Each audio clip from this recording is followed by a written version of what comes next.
thought there was 2 seconds.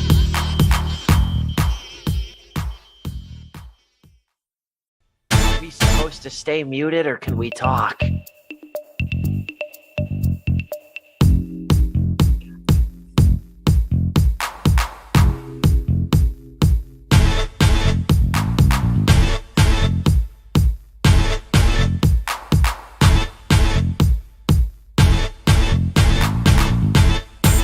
Wait, so that means if I'm talking right now, everyone can hear me on the stream, but they can't hear you. So I can just talk and you can't interrupt me.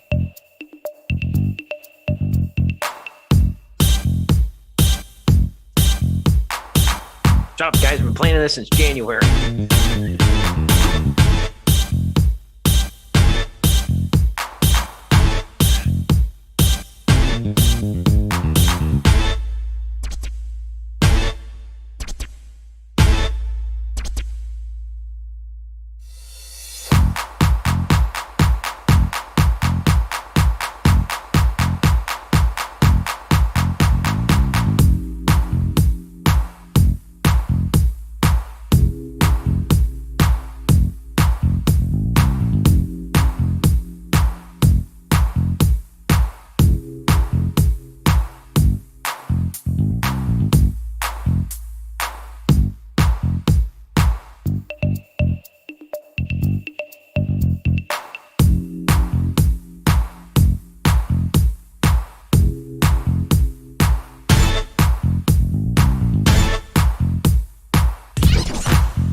DJ Casper for that fire beat. Shout out to Joe Viso for putting together that intro as well. That oddly fit at some moments. That oddly fit. I was watching it over here. That oddly fit. It's been in my mind since January. Thank you once again, Joe, for giving your best and leaving the rest to me. I really appreciate that. Thank you. No problem. iCarly reference. iCarly shout out.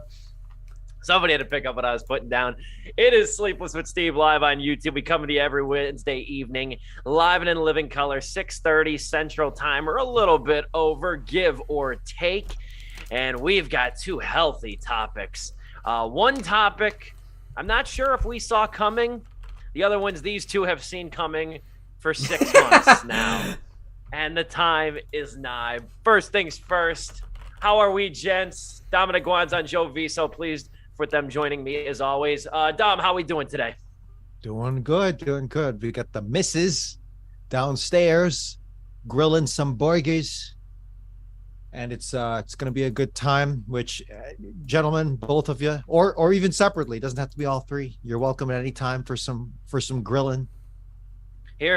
You're having a sunny side up summer. I am. There you go. I am. Good to hear that. Joe, how are you today? I'm good. I had a work event today. We had a comedian come and tell jokes at our one of our facilities. And then we got to have like an appetizer and cash bar thing afterwards, and it's kind of chill. It was like a good way to like kind of like come into like this review. What was the comedian good? He was okay.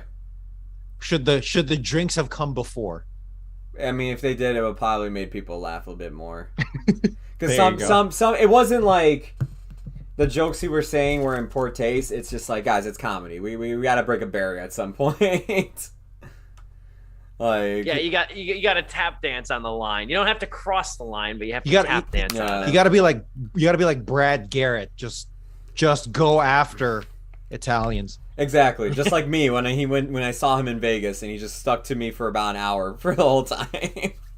Oh, I forgot about that. That's all I was thinking about. That's all I was thinking about when I saw his face. I forgot about that. Brad, oh my God. For those of you who don't know, I went to see Brad Garrett in Vegas, and for about 45 minutes to an hour, this jagoff made fun out of a stupid ass shirt that I will go get in just a second, basically insinuating that I was gay for wearing it, and like just made fun out of me for the whole show. Hold on, let me go get the shirt. Like, it was this shirt right here. I completely forgot with all the like, it's just watermelons. Show. That's all it is. It was this shirt, and that's all he did for 45 minutes to an hour was just make fun of my shirt. How do you stretch that out past 30 seconds at most? You don't write any material before going on stage, and you look at me and you say, clearly. Easy target. And then he got mad at me when I stopped laughing after like 20 minutes of it. Yeah, you were going to say you come with 30 minutes of material and hope some goofball in a watermelon shirt shows up, and then you can pad out an hour. So I had a fun time singing this movie. I forgot about that. Well, at least he's the butt of the joke here for the most part. You know, at least he's humbled. But yes, we are reviewing Cha-Cha Real Smooth. I've been hyping this movie. Probably don't do it to its own detriment, which hasn't been particularly fair, but so be it. When I see a great movie, I want to talk about it, especially with people I love the most. And I have no idea how these guys are approaching it, but I'm just going to give my brief spiel because I'm going to say this for the first part of this.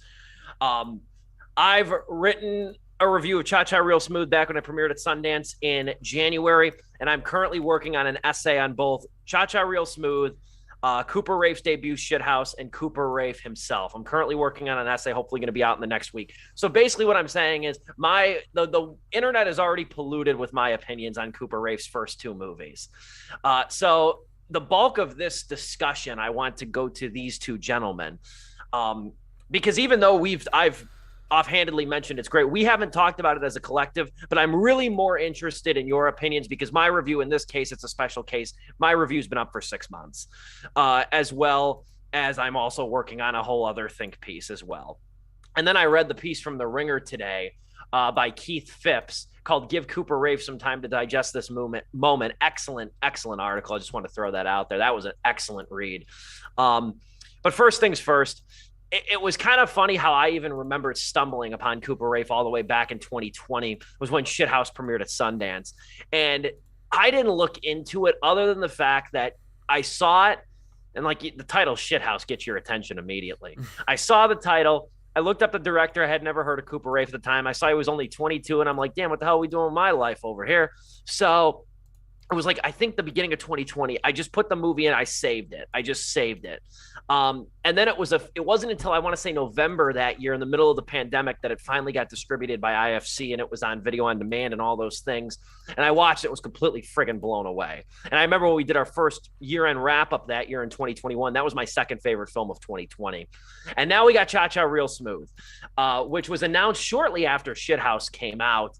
And it was a big deal too. It's got a lot of extra publicity because Dakota Johnson not only is an co-lead in it, but she's also the producer of it too.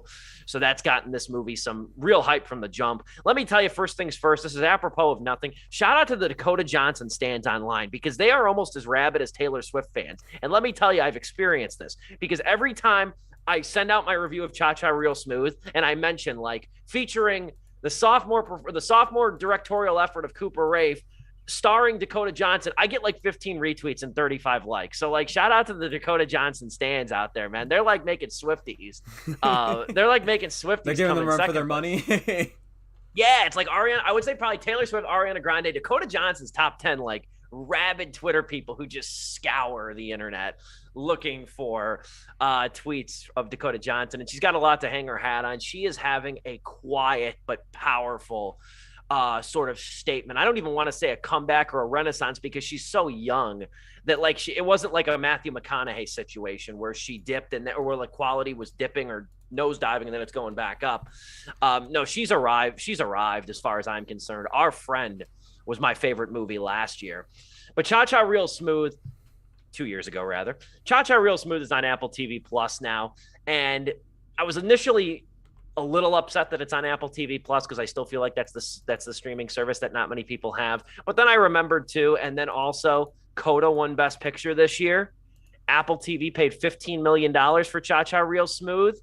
I want to say a Best Original Screenplay nomination is not far out of the cards. I would love to see Dakota Johnson get a nomination as well. But there's a lot I can talk about this movie, and I'll chime in with my opinions.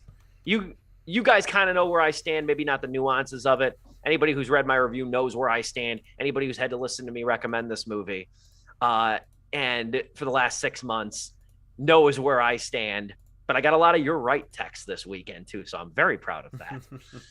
With that all being said, I'm throwing it over to Joe. First things first, what do you think? General thoughts, Cha Cha Real Smooth. So, last year when you were talking about your favorite movies of the year that you saw and everything, and you put Shithouse on there, you were praising Cooper Raiff. I mean, Steve was practically saying, like, this is a guy to keep an eye out for and everything. I didn't take that one bit, and I never went to go see Shithouse.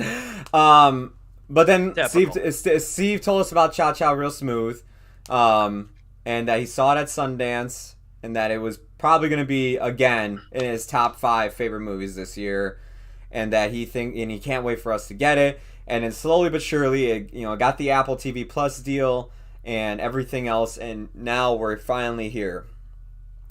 And all I gotta say is, Mr. Cooper Raiff, dude, welcome to the fucking club of, like, one of my favorite upcoming people to watch right now, because this movie was a real treat. I don't know if I love it as much as you, Steve, but I had a great time watching this movie. I never looked at a director, writer, and star of a movie and really felt like this guy feels... I mean, I'm like that meme where it's like, wow, he's just like me. It was just like I was watching Cooper Raiff the entire time, how he acted in interviews, on screen, on camera, just the way he writes dialogue for, like, 22-year-olds and everything. I'm like, this guy gets it. This guy knows how, like, people our age talk. People our age, like, deal with their emotions and stuff. I'm like, this guy totally... There's scenes in this movie, it's just like...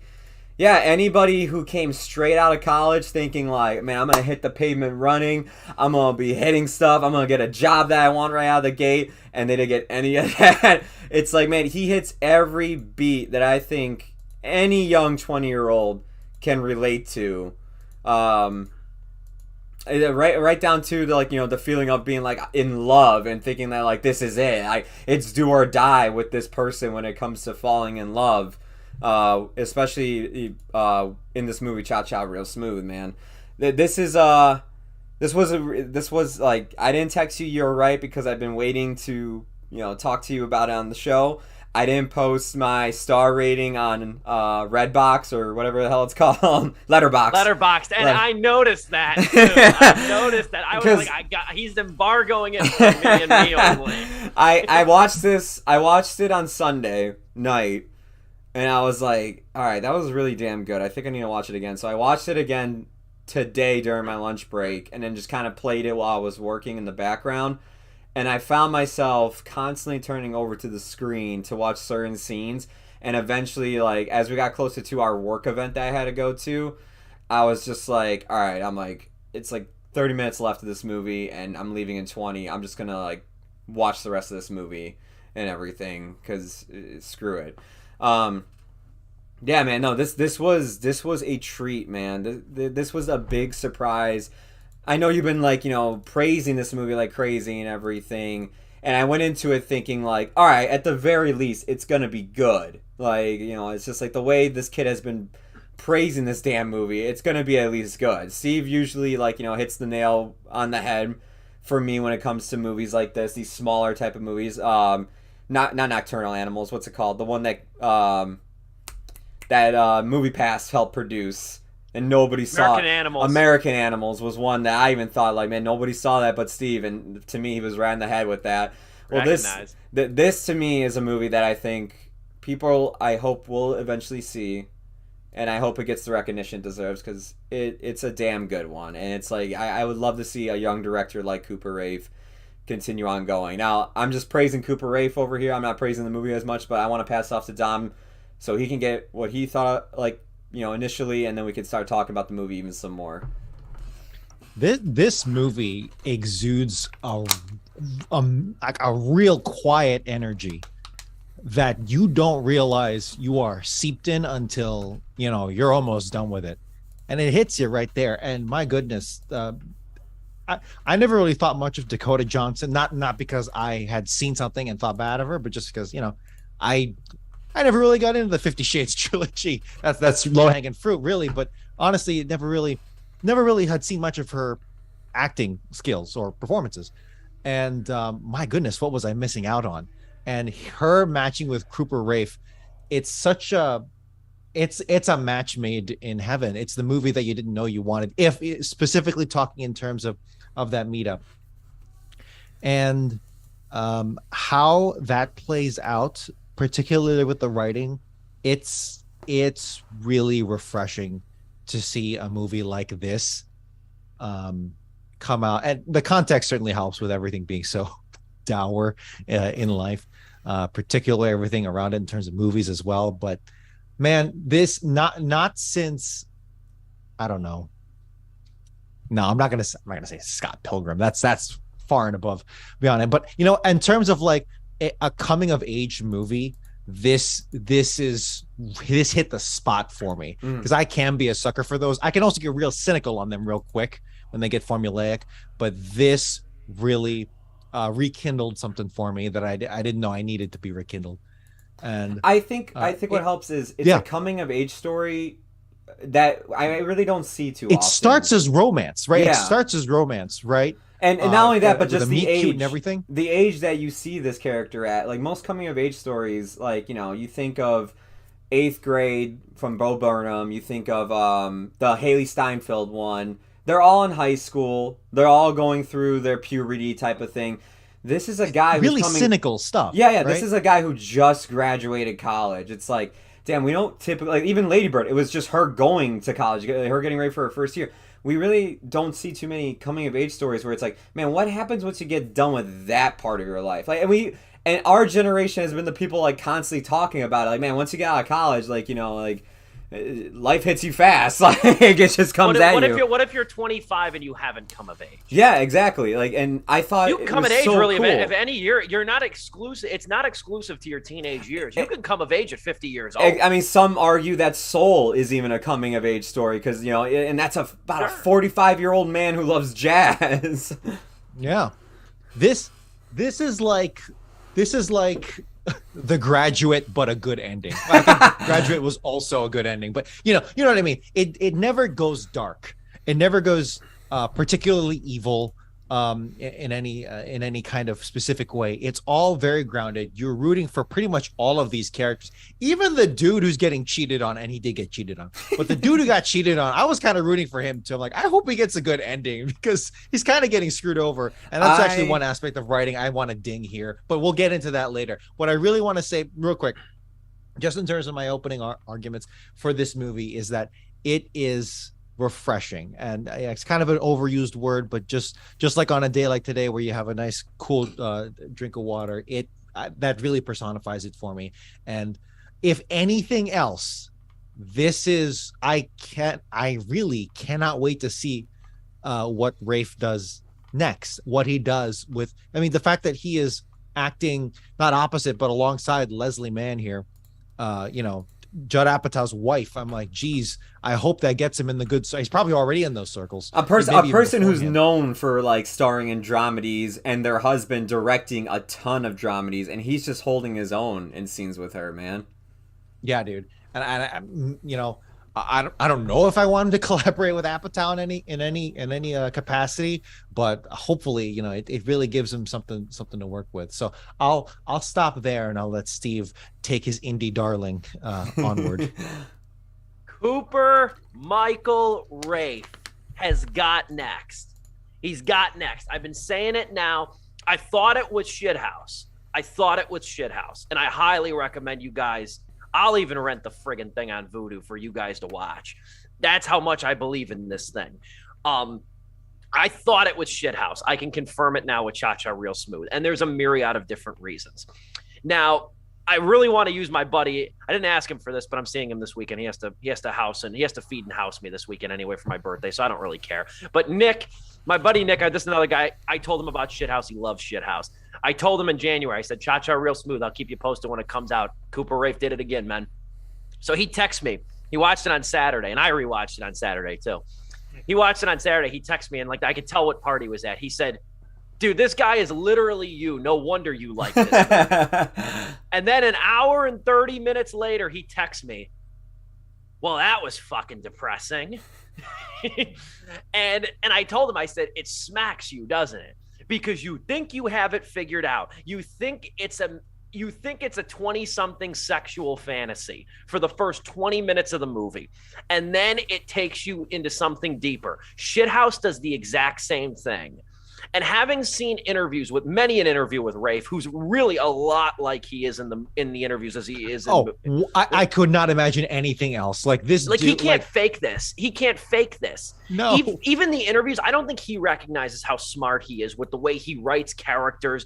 Doesn't go for the easy out, and also has these pointed moments that a lot of 20-something male filmmakers would be very hard-pressed to include in their movies, even if they felt them. Case in point, that scene, which is really just towards the end, where he's expressing how much he loves his mother, Leslie Mann. Cooper Raiff, and I know it with this thing too, it comes out apparently. Cooper Raiff has a special soft spot in his heart for moms, particularly his own. Because his first movie, Shithouse, that was a huge part of the movie. There's a scene in Shithouse where he leaves a surefire sexual encounter at a college party to call his mother on the curb, and it's not played for laughs. And that is an element of his movies I think makes him extremely mature, extremely hard on his sleeve, but not in a corny, sentimental way.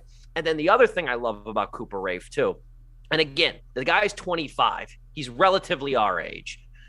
This is the second movie which prominently features him multiple points crying, male crying in a movie not played for laughs. And that's another thing that I think he absolutely nails. He doesn't go for the cheap shots. He doesn't go for the humor. He doesn't try to make comedy out of cliches, but he shows the real emotional toll in certain moments.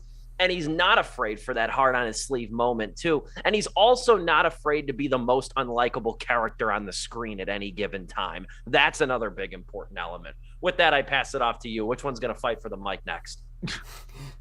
I guess I'll just say that Cha-Cha Real Smooth does a really, really good job. Yeah, as you said, making you feel uncomfortable, not in a very obvious way, but in a way it's like, oh, I really thought that we were going to delve into this. Almost kind of disappoints you, which is something I'm still wrestling with. Like, did this movie disappoint me in a way that is genuinely disappointed, or did it disappoint me in a way where it's like, oh, maybe this was good for me to like actually experience something like this? And Raiff is an artist at this point already, where I can be like, I can actually consider that, as opposed to some other movies where it's like, no, that was just a mistake. That should not have happened. This was dumb. Case in point, last week's movie, Jurassic freaking Park. So you know what I mean about breath of fresh air, breath of cool water. But it's like, it's like this movie, but also like Raiff in general. It seems like I haven't seen Shithouse, but it's like this is what good parenting looks like. Right? This is like what happens when someone who has a good childhood and like is actually raised properly and isn't damaged and is actually gets to like live life. And I can see, I had the thought where it's like, wow, this son of a bitch is really privileged, isn't he? He gets to just have sexual fantasies with Dakota Johnson and just live in his parents' or stepdad's house while everyone's nice to him. But he's a good guy. He proves to be a good guy through the whole ordeal. Blazing heart, idealized in every sense of the word, but he actually manages to do pretty much the right thing, except for when he is in a big emotional drought. the times where it's actually understandable and you're rooting for him to not do it, but he just winds up doing it anyway. And actually, I'm being vague for the sake of plot, but honestly, like even in his darkest moments, I think, where you think it's all going to go wrong, right? He still prevails, like morally. He's still a mess, and he gets kicked off some Jewish bar mitzvahs, but whatever. And it's man, I have only seen this movie once, not even in the background, but I've only seen this movie once, and I do want to watch it again, and I do want to watch Shithouse, and just to see what this guy's got, because where this plot goes, I really wasn't expecting it to go, and it's not even a roller coaster of a ride. It just brings you somewhere pleasantly different. I'll keep it there, and I'll let that metastasize while I figure something else. Joe, what say you? I mean, man, look, to me, this God, where do I even want to go with this now? To me, it is a breath of fresh air. Of course, we don't typically get to see stuff like this anymore nowadays, and of course, it comes from a young, probably an aspiring director wanting to bring back stuff like this, of course, and everything. I mean, just one of my favorite moments of this movie, and Dom, you kind of talked about this, is that when he's at his lowest, he still prevails. 'Cause, I mean, let's be honest here. Like, this is one of the few movies to me that, like, shows, like, when you're going through some shit, like, it sucks in the moment. It really does. But you're gonna get by. And it shows, it's not waiting for the next big plot thread to get by. It's just, like, the next day, you're gonna start being better. And the next day, you're gonna get better. And the next day you're going to be, and like your life is going to keep playing out. And I thought that was like, it's like, man, talk about a guy like that has been probably studying just how like these dramedies or coming of age movies are done, and just finding moments where it's like, I'm going to do something different here and flip it on its head. So that way this film feels entirely refreshing. What were you going to say, Dom? The movie starts with that thesis where it's like, what happens when your heart is broken, and what do you do from there? Exactly. And it's really interesting to see someone working at a restaurant called Meat Sticks inside of a mall. Yeah, exactly. But and again, many chances, we're used to it by now by reflex for that character, that kind of person, to be cynical. Yeah, and he's just not. To be just jaded as shit. He's just he's nice to his brother. He's nice to his mom. He doesn't like his stepdad too much, but I mean, like, anybody who has a stepdad can relate to that. But even then, he's not a total asshole to his stepdad. It's just he makes that. Go ahead. Sorry. This character. I should probably say the character's name because we've been calling him Cooper Reef the entire time. Yeah, Andrew. Might as well. Andrew feels real this entire movie. Everybody feels real this entire movie. But the thing that matters the most is the guy you're following throughout this whole time, Andrew. Feels real. He feels like a real person. He doesn't feel like, because Edge of 17, the Haley Steinfeld movie, very much enjoy that movie, but the way that character to me treats people and everything kind of makes her unlikable throughout most of that movie and make her feel kind of not real. It's like, okay, no, I feel like if any daughter were to treat her mother, teachers, friends like this, somebody would go off on her. Like, it's either like you need a realistic scene like that, like somebody to put her in her place, or you write the character where it's like, yeah, they're going through a tough time, but you get where they're coming from, as well as you see, like, they're not trying to let it affect them. They're trying to still, like, live on with their life, get on by, whatever they can, like, get on to the next thing. Like, my favorite scenes in this movie is, when he's at the bat mitzvahs, and he's encouraging people to start dancing, like, and everything. And, like, there's a few times he messes up. Like, he gets drunk at one and plays WAP, which I thought was hilarious. But for the most part, even in that scene, he does something very, like, cool and genuine and caring for Dakota Johnson's character, Domino, and her daughter, Lola.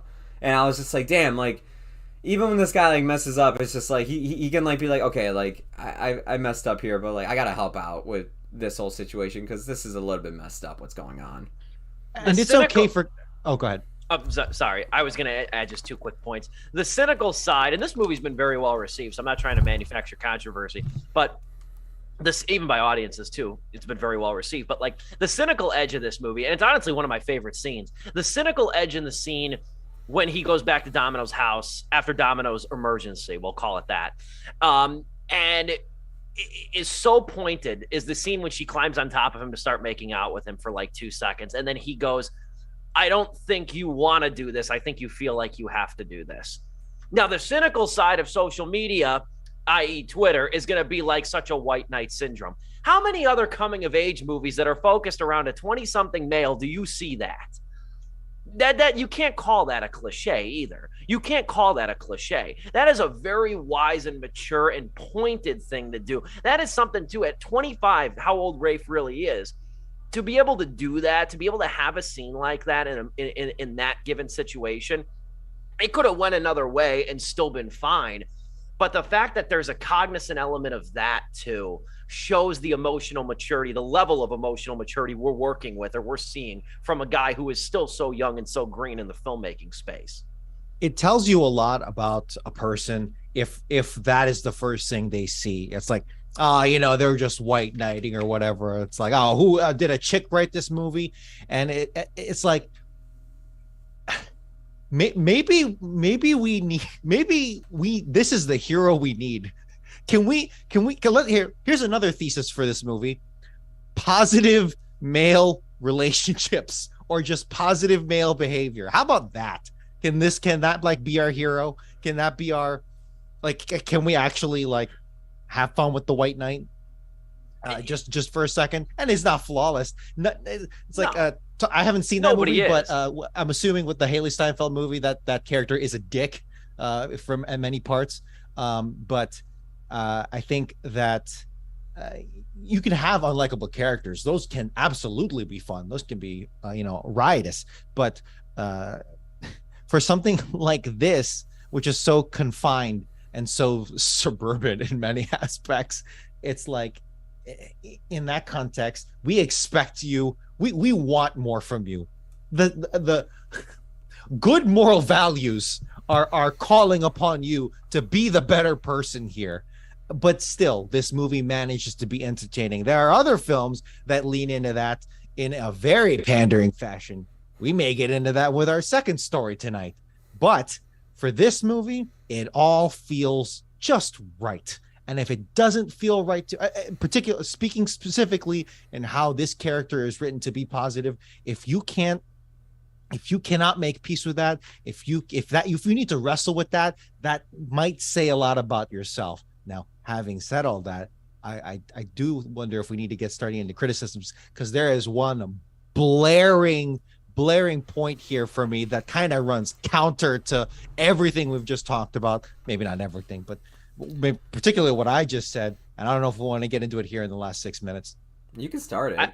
I would say that's a great tease. I would say in this industry, that's what we call a tease. I would not mind taking a break right here. I guess just to burn a little bit more clock, the one thing I will say, because I'm dying to hear your criticism, is that I will say, you know who's also very good here too? And I don't want to go the whole movie without saying it. Vanessa Burkhart. Yes, I was about to say it too before we went on break. Dude, every scene she was in had my attention the whole time. Like the way she delivers her lines and everything, like, like how she arrests you. Yeah, like that's the way I put it. The way they portray like her autism in this movie and everything, I was like, dude, man, it feels so good to finally just get like just a character who has autism, and they're just a character. They're just a normal human being. Because like Hollywood's been taking this whole thing where it's like you either have the Predator, where it's like he has autism, he's the genius, he's the future of the civilization, or you have Jurassic World and all these other things where it's like, yeah, they have a hint of autism to this villain, and it's just like, can I just get an autistic character who's just autistic and just trying to get on by in life and has to deal with probably stuff like, autistic kids deal with growing up in school, like maybe some bullying, but also just like, the fact that like they just want to be on their own and everything, away from parties, and it's just like the way her character's written and everything, it was like, my God, written so good and executed by the performer, Vanessa Burkhart, so damn well, man. It's worth noting too that Rafe has firsthand experience with this. His sister, I believe, is on the spectrum, and Vanessa Burkhart herself is on the spectrum as well. So there's an aura of authenticity there, and let's not forget too, in one of the movies, there's a lot of unglamorous scenes in this movie in the nicest possible way. In one of the most unglamorous scenes, it's Lola who gets to the root of Andrew's problem, is that he can't be in solitude. She gets to the root of his problem in such an unglamorous fashion when they're playing Scrabble together. She calls him out. Destroys him in Scrabble, too. I love that sequence. I love that sequence where it's like, I just like the company of an empty room. How many people need to freaking hear that? Oh my God. Honestly. Like either identify that maybe they do like that or that they don't. And that they need to, like, that is the kind of coming of age shit that it's like a service that shit needs to be put out there. I'm sorry. But like, sorry, not sorry. And that scene where she's just laying in bed, smiling, daydreaming, I totally identified with that. And it's like, hell yeah, that's just give me that silence. Give me that sweet silence. Not always, but sometimes. Oh, sometimes. How many people need to hear that? Dom's got a criticism. We've got our final thoughts, and we've got another story to tackle on Sleepless with Steve. I told you it was going to be a good episode. And these gentlemen's opinions aside, they haven't disappointed. They brought their A game as usual. We'll be back in about 60 to 90 seconds right here on Sleepless with Steve.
We are back. It is Sleepless with Steve live on YouTube. We are talking Cha-Cha Real Smooth, the Cooper Rafe drama, now streaming on Apple TV Plus. Blessed so. Dominic, you have the floor because you said that you teased a very nice criticism that you were going to usher in with this movie. So the floor is I yours. guess some slight spoilers. Not really. We already kind of did. Okay, so for this movie that did a great job covering all its bases, in my opinion, where it's like, hey, the autistic character asks permission to be touched by the male, or the male goes, hey, maybe I need to look at this emotionally before getting into this whole sexual thing. These characters cheated, right? Like, they 100% cheated. This was an affair. Yeah, like you don't have to be banging or like going out for a long period of time. Like, when you kiss and you climb on another character, that's cheating. You cheated. And like, they did it twice, right? The second one was much more. And I guess my one thing was that, hey, they kind of got away with it. Like, there was no address about that at all. At least like the husband here, played by Raul Castillo, who just personifies Chicago. But like that, like when he came on screen, it's like, oh, son of a bitch, that dude looks like Chicago. Like, Yeah, he does. I think He's good. He's a quiet good in this. I love his. He is. The two. I swear to God, the two. There's a few I could think of, but the two lines that are going to stay with me from the year 2022 from movies. I haven't even seen the movie yet. I'm seeing it tomorrow, but just because I've seen the trailer so damn much, is Austin Butler as Elvis saying, "It has everything to do with us." It's that line. I've been practicing that at work. This has everything to do with us. It's pretty good. I've been practicing that at work relentlessly. It has everything to do with us. But tell me, like these characters cheated, and the script just kind of lets them get away with it. The line from Raw Castillo I was saying when you said he was from very Chicago is when he looks at Andrew when he tells him he doesn't even babysit anymore. He just goes, "Lots of reasons, lots of reasons." With that look, no, they did cheat. She did cheat. Yeah, no, she did cheat. I mean, cheating is. I think there are levels to cheating. I think there are levels to cheating, but I think cheating can just be distilled down to the fact, and let's listen to the guy who's never been in a committed relationship before. But the cheating, I think, distills down to doing something with somebody with a member of your desired sex, I guess you could say, that you would not want your spouse to know about. Yeah. That you wouldn't tell your spouse. If you have to sneak out, you have to sneak out of the house because that guy comes home, it's cheating. And like you could even make an argument about like emotional cheating, where it's like absolutely. You know, that is a thing, and you can get into the technicalities of it, but I like to think most people, when they're in it, they know they're in it, whether they like to admit it or not. I will rebuttal with this, Dom. You're not wrong, and I see your point because I even thought the same thing too, and it wasn't until my second viewing. That I only because let me just say my solidify my argument, which is go ahead, yeah. Only because this movie addresses everything else and covers it does, flanks, so to speak, right? And it makes that moral argument. Even I'm rooting for it to make that moral argument because I'm all about that male positivity. I'm all for the kings here. But like this one thing, it's like this like feels out of place that they didn't write a proper moral, I don't know. So you know what I'm saying, right? Where it's like, you could maybe argue. I don't want to steal your thunder, Joe, but you could maybe argue that scene that I just poorly improvised. That's not addressing it, but that's acknowledging, especially like you see that scene when they come home, when Domino comes home with Rock with her fiance, whose name slips my mind. Joseph. But Joseph.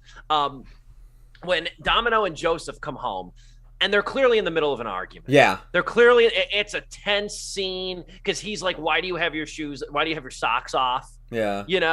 And it's just a very thorny sort of interaction and stuff. And then subsequently, and then even Domino intervenes and goes, "I'm sorry, we've been drinking too much, Cooper. I'm not Cooper. We've been drinking too much, Andrew. You should get going."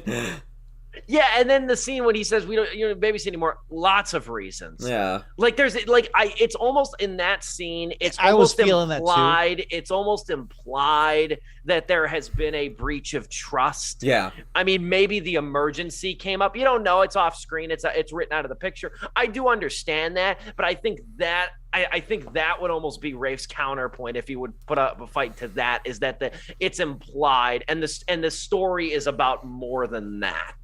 In that sort of sense. Yeah. I agree with the point you said about it being more than that as well. I took it as like, they're acknowledging the fact that, what Domino and Andrew did is cheating. Because, the scenes that Steve brings up, where Joseph and Domino are a lot more tense when they're standing next to each other in person after they had a date night. When it's just Joseph and Lola going to the bat mitzvah, but no Domino. All this stuff, you could tell, like, the guy knows something. He just doesn't want to start anything. He just wants to, I took it also as the guy is always away from his family and everything, and that he just doesn't, he's trying to, find a way to reconnect with them as well, but he just doesn't want to start any arguments and whatnot. And the way it concludes, at first I was like, that's some BS. There's no way you get off that easy. But then seeing why, he lets them go, or he lets the whole thing kind of bygones be bygones, and it's just like, I'm just going to keep moving forward, and what it has to deal with when it comes to Lola, I was like, okay, maybe I just misread it at first, but now I can kind of see, I would let this slide because of what you did for this kid. but like you have to stop. You have to stay away from my family. Like he's setting his foot there. And he's not villainized either. No, he's not. No, he's not villainized. I mean, first off, anybody that said that like he comes off as a prick, he's a damn lawyer. The movie sets you up brilliantly to want you to hate him. Yeah, to want you to hate him, but it's not. It's not Rafe doing it. Because it's like, hey, Brad Garrett is playing a pharmaceutical exec. So when they bring in the lawyer, who is the dark-haired, like beady-eyed and like big broad-shouldered dude from Chicago or goes to Chicago a lot, it's like, okay, yeah, this guy, I feel good about cheating on, that she's cheating on. That's how how it sets up in the first third of the movie. But it's like by the end, it's like, oh, okay, the point is that this is going to be, or it's like, hey, this is a good guy. You don't really get to know him, and I guess that's part of the playing into it there.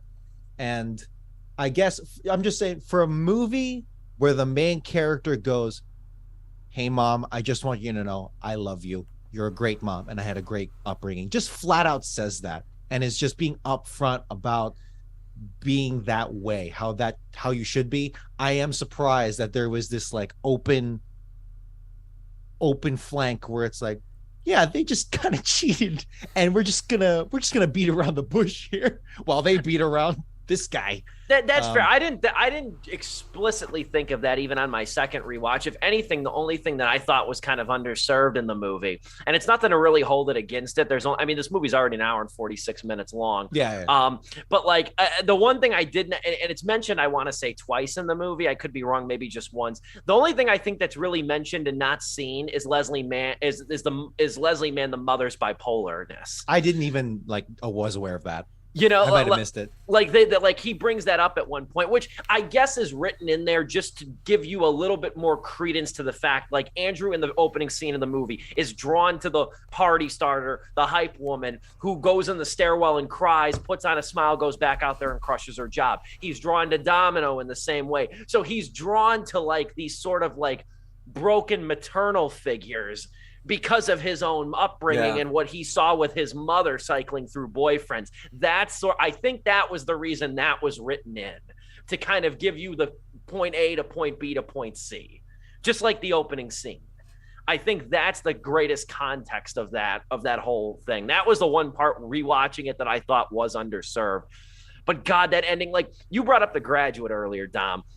You brought up how you said like this was a good ending, like The Graduate with a good ending, but the ending of The Graduate is good.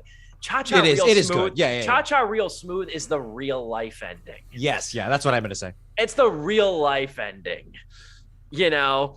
And I thought of it too. And again, I'm at this point where after we're done with the show, I'm gonna rent Shithouse and demand you two watch it at some point on Vudu. But like the thing I'll bring up, the last point, we'll get into final closing arguments though. And again, the first part's not really gonna mean much. You haven't seen it yet. Like Shithouse's whole hang up was like, these women aren't loyal. But then Cha-Cha Real Smooth's ethos is, damn it, they really are loyal. Like, I just thought that's funny. It really doesn't mean anything. Yeah. But again, I've polluted the internet with a lot of my words, and I'm soon to pollute it with a 20-plus paragraph essay on Cooper Rafe. You want to hear a pretentious I went to college title? I haven't revealed it yet, but not that anybody cares particularly, but I'll say this. I'm working on an essay right now. It's called Doing Your 20s on Cha-Cha Real Smooth and the cool uncoolness of Cooper Rafe. Oh, my God. Is that not an I went to college headline right there? Every white boy film school student in their 20s is just busting over Cooper Rafe here, and I'm kind of for it. I'm kind of for it because this is healthy. I'm all for it. It's better him than Quentin Tarantino, as much as I love Tarantino, right? No, I mean, it's good that we get somebody new. Like, it's just like, like, don't get me wrong, I love Tarantino too, but Tarantino's gonna do Tarantino. It's nice to have a new voice. To my friend who has always said that, yeah, if your favorite director is Quentin Tarantino, you don't know how films work. In that way, you don't watch enough movies. He's exactly. He's like Cooper Rafe is the antidote. If Cooper Rafe is your favorite director, then it's like, then you get it. Maybe that's going too far, but like you.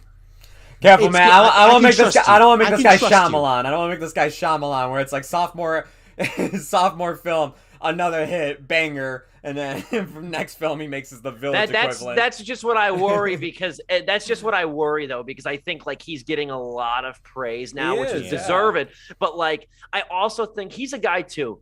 He's very seldom on social media. Good. Take it from me. I follow all his accounts. He's seldom on social media. He doesn't play that game. He goes off the grid. And he even said too, he opined in one interview, I'm not sure I really like acting. I love directing and writing. I'm not sure I love acting. And his next movie is a complete pivot from anything that he's done so far. It's called The Thrashers, which deals with a father and son running a minor league hockey team that is, I believe, caught up in embezzlement or some sort of scandal. I'm in. and I'm like, my boy going for the left field over here. Let's get it, man. The Thrashers. That's his next movie. If we get Bad Education too, like in that sense, I'm down. Like, oh, and he's got an Amazon show he's working on too. That's based off of an Irish novel, I think too. So he's diversifying. He's diversifying from what it seems like, and I don't think he's in any particular rush, nor should he be. I gave it 3.5 out of 4 stars out of Sundance, but it's a 4 out of 4 stars for me. I had a hunch that I was going to up the rating after rewatching it. I damn sure will. My essay will hopefully be out in the next week. Final star ratings, Dom, start with you. Well, now I have to give it 3 stars because you gave it. No, I'm kidding. 3.5 out of 4 stars for me. Look, my one gripe is really, I don't think it's making mountains out of molehills, but it just, I already expect so much of this movie. It's already elevated, kind of the very messy. That's on me. Yeah, the very messy. I should say messy politics, not politics, but rather, moral pandering, moral quandarying of movies these days, and how men should be, how men behave. There's a lot of lenses to look at this film through, but mine is just male positivity, and it's so happy to see a movie really lean into that, not be afraid of it, not infantilize it, not make feminize it or whatever. It's like, hey, this is a cool dude who's doing cool things. He's not always 100% cool, but hey, you know what? He's cool, and I think I'll hang out with him. That's just the kind of idol I hope boys these days look up to. But anyway, yeah, 3.5 out of 4 stars for me. Or another banger. Joe, send us from home. Cooper Raiff. Joe, send us home with Cha Cha Real Smooth. Academy Award winner Cooper Raiff and Academy Award winner Dakota Johnson sounds really nice this year. Speak that shit into existence. Speak it, brother. This brother's spitting. This movie, yeah, man, like it just felt nice, like just watching it that wasn't trying to be too deep, wasn't trying to do it, just want to tell its story, be real about it. Despite that, I do see what Dom was saying, and even I felt that way. And even some regards too, I do feel like there's a few moments it's just like, that's just movie world happening here and whatnot. But goddamn, man, this is such a good time, man. This is such a good movie. This is another big win for Apple TV Plus. Steve said it, like they don't have a lot of quantity, but they have their quality on that app. And this is just another one that's right on there. For me, as of now, I mean, it might change by the end of the year as well, because I'm planning to show this to friends as soon as I can, because I know there's people out there that I know that like love these kind of movies, and I just feel like because they don't have Apple TV Plus, they're just gonna ignore it. For me, as of now, it is 3.5 out of 4 stars as well. I can't wait to see what this guy does next, and I can't wait to eventually see Shithouse. Hell yeah. Steve is speechless. Good stuff. Yeah.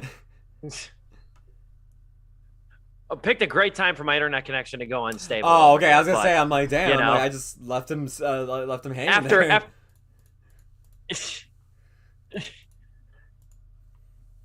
After I went unstable there for a moment, if you thought I was hyped though, when Parasite won Best Picture, I mean, if Cha Cha Real Smooth takes home one single Oscar, I'm getting hyped. I'm getting really hype over here. But yeah, we got our fan favorite for Oscar night. Sorry. Yeah, no, you're good. No, like I said, I know I hyped the hell out of this movie to my own detriment in some ways, but you guys are now 5. You guys make it 5 for 5 for people who have texted me and said, you're right. and said like this was a deserved hype over here. So I'm happy people are watching it. It trended at one point on Twitter this weekend, which I thought was awesome. Because again, I think the Dakota Johnson stands had a big hand in that. So shout out to them. They're clearly very loyal and they're clearly very hardworking on that. It's a full-time job to scour Twitter for that sort of thing. So I applaud that.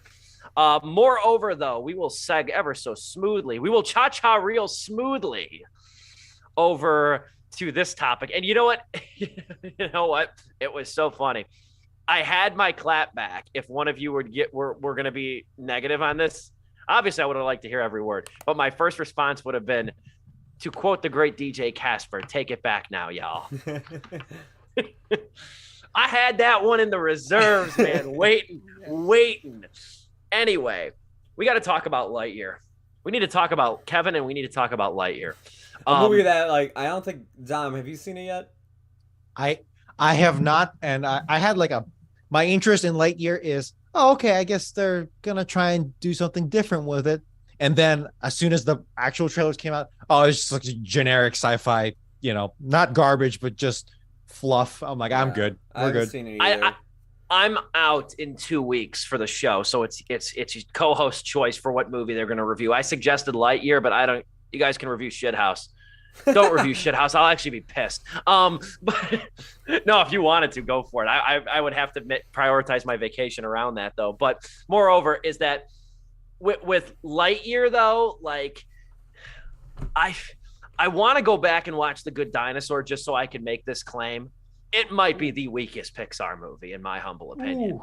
It might be the weakest Pixar movie. I have to go back and watch The Good Dinosaur because I was not a fan of The Good Dinosaur. But now that the buzz is off of that one, I'd like to kind of approach it again just to give it the time of day. But, man, I picked up what you put down there. But Lightyear, though, absolved from the core of this discussion, I didn't care for it at all. That I was quite frankly checked out of that movie about half an hour in, quite honestly. Damn. I was not impressed at all with Lightyear. Not at all. Outside of a few visual sequences, the movie completely lacked any and all character for me. Let me ask you this. Is it better than Jurassic World? Two things. Is it better than Jurassic, the Dominion? That's a hard comparison, but yes. Okay. Is this the best case scenario for what Jurassic World could have been, which is just blasé? Is this the best case scenario for what Jurassic World could have been? Dominion. Thank God you're not asking me these questions. Jesus, Freud. Yeah. I would say yes in a way. What the hell? I gotta think about that one. Sorry. I gotta write another essay on that one. That's a good question. It's a decent question over here. I would have to lean yes, but that one I'd have to unpack a little bit more. Right. But anyway, regardless, I don't know how many of us saw this coming. I honestly didn't think too much of it really in the box office realm, because anytime you see Pixar, you just almost assume it's a given hit, and there's not much competition outside of the Minions that's coming out in the beginning of July. But man, this thing tanked. This thing is going to lose money. Lightyear opened to $50.7 million, which was far below industry expectations. Now, this is the first Pixar movie to be released in theaters since Onward. Yep. Onward was released in theaters the first week of March 2020 and then was pulled, I believe, on March 19th with the onset of the COVID-19 pandemic. I checked, my Onward ticket stub isn't worth anything because I saw it opening weekend, but it's not worth anything. But anyway, because if you think about it, the last three Pixar movies, Luca, Soul, and Turning Red have all went to Disney Plus. At no additional charge. And no additional charge either. Now, isn't it fucking something that the one movie that goes to theaters from Pixar is the movie that belongs on Disney Plus? That's what pisses me off the most about the movie, is that we got three really good Pixar movies in the last several months. We got three really good. You could even argue Soul is one of their best. I loved Luca particularly, but I also love Soul. And Turning Red is a long time coming. It was a long time coming for a subject matter for an animated movie. But no, we had to get a knockoff movie. We had to get a Toy Story spinoff, which was allegedly the movie that Andy watched in 1995, but it takes you out of it because the opening title cards tell you this is the movie Andy watched in 1995 that made him want a Buzz Lightyear toy, which takes you out of it. This thing, first and foremost, like, I feel like this thing was confusingly marketed. I feel like this thing is confusingly marketed because a lot of people I think that this is the origin story of the Buzz Lightyear that hangs out with Woody and the three aliens and Rex, which is not the case. This is who Buzz Lightyear, the toy, is based on. And that's kind of a hard, weird thing to sort of explain without the use of title cards and expecting people to care that much. Like, that's kind of a challenging, weird route to take, I think, with a movie. Number two, I think this is the biggest thing. You can argue, and I know we kind of roll our eyes, but I think there's a lot more people in this country pissed off about, like, the whole controversial gay kiss than you might imagine. Now, whether or not they have kids and are consumers and even were considering seeing this movie, that's anecdotal. I don't know. I think that played maybe on the pie chart scale a very small percentage in this. But I think the bulking overarching point of this thing, of why this thing didn't do well, and you guys can disagree or disagree, this is Disney's problem. This is Disney's bed that they made. They conditioned families to watch these movies for free with a Disney Plus subscription, and now they expect them to go to the theater. And the first question that a lot of parents ask, when will this be on streaming? Especially with the last 3 Pixar movies being available on streaming. Encanto didn't really start doing well until it came on Disney Plus. Encanto didn't start doing well. Raya was still caught in the middle of the vaccination phase in America. So Raya was kind of a push-pull. But this is Disney's problem that they made. They conditioned moviegoers to stay at home. Now they want them back in the theater for a story that is disconnected from the Toy Story lore. I don't think Toy Story 5 would have performed like this. Not saying I want Toy Story 5, but I don't think Toy Story 5 would have performed like this. Nobody asked for a Lightyear origin story, much less a Lightyear that's not the one we know, voiced by Tim Allen. That being said, I'm turning it over to Joe. Dude, no, you took the point I was going to, because I haven't seen the movie. So I can't really speak to the movie's quality yet. But what I will say is, this was something we talked about. Oddly enough, the show that we're going to review this movie on, you won't be here, and this was a topic Dom and I talked about when you weren't here. Dom and I talked about an article about how Pixar animators, and just people who work at Pixar in general, are kind of getting angry about the fact that they're being shoved to Disney Plus with their films. And to me, I look at it as, yeah, I mean, like, how could you not be? Look how hard you guys put, like, time and effort into this animation, these stories and everything. Not including Lightyear in terms of story, but just animation-wise. I mean, when I saw the trailer for this movie, and I saw it, like, in IMAX and Dolby and everything, it's like, yeah, no, it's a beautiful-looking movie, as most Pixar movies are.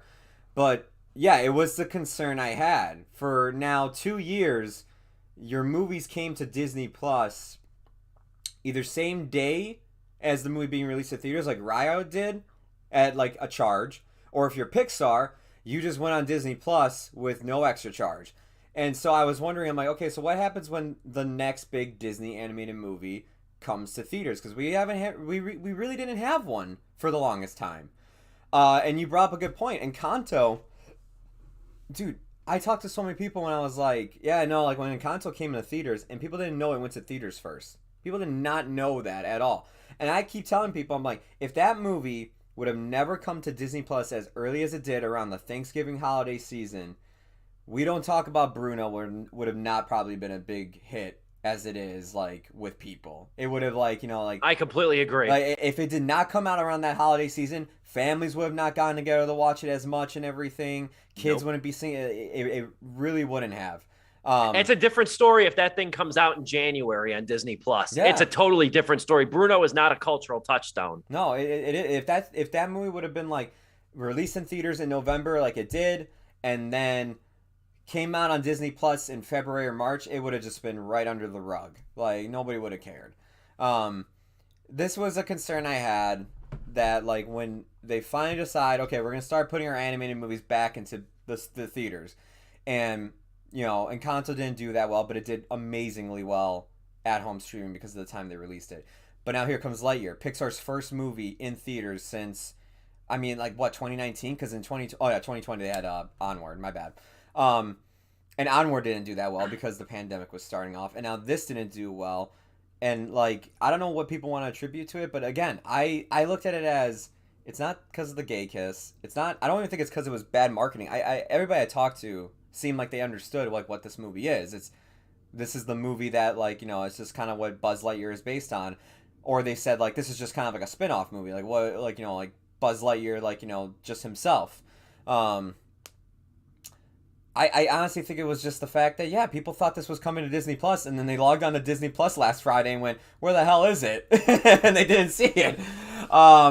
And to me, it's just like, yeah, it sucks. It's unfortunate that happened. And there's a bunch of stuff that, like, you know, people can attribute to it. But, like, yeah, to me, it was the fact that, yeah, like, when families are the thing that kind of, like, you know, keep these movies going, then it's just like, when you make it so convenient for them to watch it at home, they don't have to take their kids, get them dressed, take them to a theater in public, pay 1, 2, 3, 4, 5 tickets each to go see something. Yeah, no wonder why your movie bombed. You guys gave them a service that's literally a babysitter for them, practically. Yeah, start giving away your stuff for free and then charge for it and then see how many people show up. That's the problem, especially when it's like, it was marketed as an event movie, but it's also not really an event movie. Yeah. Then, you know what I mean? And like you're devaluing your own theatrical product. Because look on the other side of things. Marvel didn't release Black Widow on streaming. They waited until it was in theaters, and they did the same day thing. But because they did that, people still kept in mind, well, if I have to see a Marvel movie, I have to go to theaters. Well, if I have to go see a Disney live action movie, I got to go to theaters. I'm curious to see what's going to happen with Star Wars in terms of Disney properties, but in terms of animated stuff, dude, yeah, you blew it because you guys kept pushing stuff onto Disney Plus for free.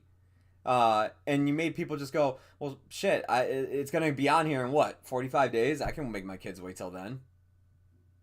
Yeah, absolutely. That's an excellent point. Now you're seeing the fallout from those decisions too, and now studios that waited, like Marvel, Marvel, and even Top Gun Maverick, that Paramount waited despite the insurmountable pressure. And Paramount would have been justified in releasing Top Gun Maverick onto the streaming because they were not doing well at the time. Sonic took them out. Sonic took them out of the red for a little bit, and then the pandemic hit. Yeah. I thought Paramount would have caved, but they honestly didn't. Too. They did, and now they're reaping all the benefits. Like Sonic, the thing's almost at $1 billion. It's been out less than a month. Sonic 2 made a ton of money. Top Gun's making a ton of money. Mission Impossible is probably gonna make it because each Mission Impossible is just making more money than the last. And I just imagine this. We're about to see the Tom Cruise renaissance of action films now. Your boy's super excited for Beavis and Butthead Do the Universe on Friday, so I'm pumped for that. Yeah. But before we close out, we are on the time clock over here. I've kept these gentlemen way too long. Dom, your thoughts on Lightyear? Underperforming, bombing, however you want to call it. Oh, sorry. Supreme Court's about to rule on overturning Roe v. Wade, but we need to talk about the gay kiss. We need to talk about what really matters. Look, I just want to say that was all a bit, by the way. I was listening. Me being distracted was a bit. The thing is that I just want to say this is that when something like that, a scene that is unabashedly representative of something, whether it's unabashedly Asian, unabashedly gay, unabashedly trans, which is great, but when you keep putting it in these movies that you don't really put a lot of effort in, or you just kind of hope it does its best, or put something, to quote the article, safe IP-centric cash-in, you're doing the opposite. You're causing harm, because now we know this pattern by now, you force a situation where a bad movie has to fall back onto these representative scenes, representatives as a merit, right? Which is just a disservice to everyone, because look, this movie is going to get haters. It's going to get haters. But, that didn't get as much press because that movie actually was kind of good. Say what you will about Marvel, but it was competent. It was something exciting, something that Sam Raimi, had merits. This, I haven't seen it. I can't comment on the movie, but according to Steve, whom I trust, it was really empty. It was safe IP centric cash in. And when you do that, you have nothing left to fall back on except this pattern of manufactured, completely meaningless controversy that all it's going to do is make some progressive people jaded and make some people who are susceptible to conservative or, extremist thought on the right, they're just going to fall prey to more of this shit, right? Because the truth is, what representation means is that there is more to it behind what is simply on the surface level. But we need that surface level just to show you. When you don't have anything behind it to show, no good qualities, you're just wasting everyone's time. And that's all I want to say about that, because you guys covered the whole box office situation perfectly. I really wanted to see this movie, but I didn't want to spend any money on it. God damn it. It's the one that's actually in theaters for once. I don't know. The waste of everyone's time. You can say $5 Tuesday, baby. Yeah. I'm excited to see what winds up being chosen then for the week that I'm gone. I mean, I'm very interested in that. The very last thing I'll say is that, and I didn't even think of this until I read his review, Alonso Duralde of The Wrap mentioned this about Lightyear. And Alonso Duralde, one of my favorite film critics, he's a gay man. And he mentioned in it, he's like, as much as it's great to see the representation with, two elderly, an elderly lesbian couple kissing on screen, he goes, if we're supposed to believe this movie was in 1995, this would not have happened. Like, let alone she's black. Like, he's like, this wouldn't have happened. He goes, as the niceties aside, it's like, even the audience that Disney's trying to win over is calling its bluff on this shit. Like, I went on my everything else it does as a company. I went on my favorite Sleepless rant in the radio days with Deadpool 2 for the same exact reason. I said, this does nothing. And I hate to keep referencing Cha Cha Real Smooth, the movie I'll hang my hat on for the rest of the year, but at least Cha Cha Real Smooth made, as Joe mentioned, made a character out of the autistic woman in the movie. It wasn't a fucking sideshow attraction. You know what I mean? See, we did it. They're in the movie. That's what I'm saying. Like, representation is meaningless without substance. Exactly. And that's a whole other debate. I really want you guys to review Lightyear. But with that being said, we've bled into a little bit of OT over here. That's our show, and a great show it was. I thank these gentlemen for dealing with the hype train. You can now depart the hype train over here for Cha Cha Real Smooth. I'm really thrilled you guys liked it, and we had an awesome discussion about it. Next week, it's Elvis. And when it comes to reviewing Elvis, gentlemen, it has everything to do with us. Oh, my God. And we're going to tackle that first Baz Luhrmann movie in 9 years. Last movie he made was Great Gatsby, right? That's what it was. I was as shocked as you because I was like, I thought, was Gatsby his last? Sure enough, it was. I just want to say, if they gave out Oscars for trailers, that's one of my favorite trailers of the year. Is the very first trailer of Elvis. Frigging love that trailer. It's long, too. It's like 2.5 minutes, but it is so good. Austin Butler, I knew him in Zoe 101. My boy coming up. He got it out the trenches, out the soil. So I can't wait to see Elvis this weekend. I'll be checking it out. And the Black Phone's also out this weekend, so I'll be checking that one out as well. Reviews will be at stevepulaski.com. And for Dominic Guanzon, on the inimitable Joe Viso, we're back next week, same time. This is Sleepless with Steve.